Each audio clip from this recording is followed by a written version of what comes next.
வணக்கம் உறவுகளே. இப்போ நீங்கள் பார்த்துருக்குற இந்த வீடியோ வந்துட்டு கேரளாவில் எடுத்த வீடியோ தான். உக்கடத்துலேருந்து நாங்கள் வந்து கேரளா தான் போயிட்டுருக்குறோம்.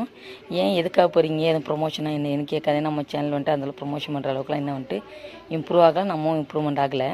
இது எதுக்கு பார்த்தீங்கன்னாக்கா, நான் வந்துட்டு என்ன சொன்னேன், இங்கே கூட வேலை பார்த்த பொண்ணு கன்சீவாக இருக்கிறாங்க. அவங்களுக்கு தமிழ்நாடு ஸ்டைலில் வந்துட்டு வளைகாப்பு பண்ணணும்னு ஆசைப்பட்டிருந்தாங்க அப்படின்னு சொல்லியிருந்தேனே. அவங்களுக்கு வந்து இன்றைக்கி வந்து நம்ம வீட்டில் வந்துட்டு முறைப்படியாக அழைச்சி வளைகாப்புலாம் செஞ்சு நல்லபடியாக வந்துட்டு வீட்டுக்கு வந்து நம்ம அனுப்பி வச்சோம். நம்ம வீட்டில் வளைக்க முடிஞ்சு எல்லாம் சேர்ந்து சாப்பிட்ற இடத்துல அவங்களோட அண்ணன் வந்துட்டு கேரளாவில் ஒர்க் பண்ணுறாங்க. அவங்க ஃபோன் பண்ணி கேரளாவில் ஏதோ கோவில் வந்து ஃபங்க்ஷன் இருக்குது, நல்லாயிருக்கும், மெலடிலாம் இருக்குது, சூப்பராக இருக்கும், வாங்கன்னு சொல்லி ஃபோன் பண்ணியிருந்தாங்க. நம்மளையும் கூடவே இன்வைட் பண்ணியிருந்தாங்க. சரி போகலான்னு சொல்லிட்டு சடவுனாக தான் கிளம்பணும், எந்த ஒரு பிளானுமே இல்லை. அப்புறம் உக்கடத்துலேருந்து ஏறி பாலக்காடு வரையும் பஸ்லேயே போயிட்டோம். பாலக்காடு திருச்சூர் வந்து மாறி போகிறதுக்காக இறங்கியிருந்தோம். பக்கத்துலேயே பாத்ரூம்லாம் போயிட்டு வெளில வந்து நின்றுட்டு இருந்தோம்.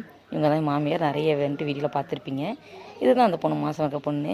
வளைக்கெல்லாம் முடிஞ்சு அது இதெல்லாம் வந்து சேரீலாம் வச்சுட்டு திரும்ப ட்ரெஸ்ஸே போட்டாங்க, நார்மலாக சாதாரணமாக போகலாம் அப்படின்ட்டு. அப்புறம் தம்பி ஸ்நாக்ஸ்லாம் கொஞ்சம் வாங்கிட்டு அடுத்து பாலக்காலேருந்து திருச்சூர் பஸ்ஸில் ஏறிட்டோம். நாங்கள் திருச்சூர் பஸ்ஸில் போகும்போது பார்த்தீங்கன்னாக்கா 2 சைடுமே பார்த்தீங்கன்னாக்கா அந்த இயற்கை எழில் கொஞ்சம் அழகுன்னு சொல்லுவோம் பாருங்கள், இயற்கை அழகு கேரளான்ட்டு. 2 சைடும் மலை, அப்புறம் பார்த்திங்கன்னா மரம், இது நல்லா குழுன்னு காற்று சூப்பராக இருந்துச்சு. அது மட்டும் இல்லாமல் ரொம்ப வெயிலும் இல்லாமல் ரொம்ப மழையும் இல்லாமல் ஒரு மாதிரி குளிர்ந்த காற்றோட சாரல் காற்றோட ரொம்ப நல்லா இருந்துச்சு அந்த கிளைமேட்டு. அதெல்லாம் வந்து சொன்னால் புரியாதுங்க, அதெல்லாம் அனுபவிச்சா தான் தெரியும்.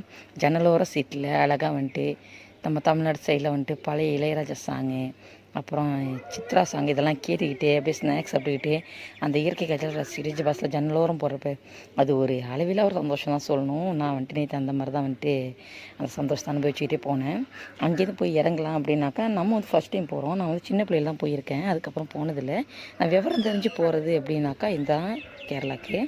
அந்த பொண்ணு வந்துட்டு அவங்களோட அண்ணி வந்துட்டு தூங்கிட்டாங்க பஸ்ஸில். இன்னும் ஒரு 3-4 கிலோமீட்டர் அப்புறம் போய் இறங்கணும். அவங்க வந்து தூக்க கலக்கத்தில் ஸ்டாப்பேஜ் வந்து மாற்றி இறங்கிட்டாங்க.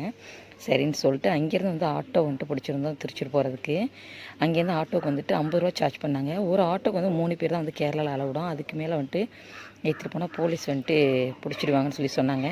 நாங்கள் மொத்தம் 6 பேருங்களா, அவங்க அண்ணன் அங்கே வந்து வெயிட் பண்ணிட்டு இருந்தாங்க. 2 பேரும் வந்துட்டு 2 ஆட்டோ 3 பேர் பிடிச்சி மொத்தம் 100 ரூபா கொடுத்து அந்த பஸ் ஸ்டாண்டுக்கு போய் இறங்கணும்.